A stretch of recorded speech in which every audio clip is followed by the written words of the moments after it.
લોકસભા બાદ રાજ્યસભામાં પણ વકફ સંશોધન બિલ હાલ પાસ થયું છે અને બિલના પક્ષમાં 128 સાંસદોએ મતદાન કર્યું તો આ સાથે 95 સાંસદોએ વિરોધમાં મતદાન કર્યું।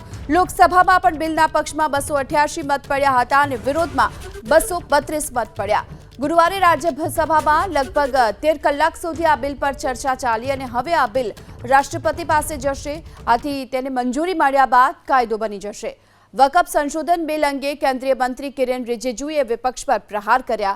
કિરેન રિજિજુએ કહ્યું કે વિપક્ષ વકફ બિલ અંગે દેશને ગેરમાર્ગે દોરી રહ્યું છે। વકફ સંશોધન બિલથી મુસ્લિમોને જ ફાયદો થશે તેવો દાવો પણ કર્યો।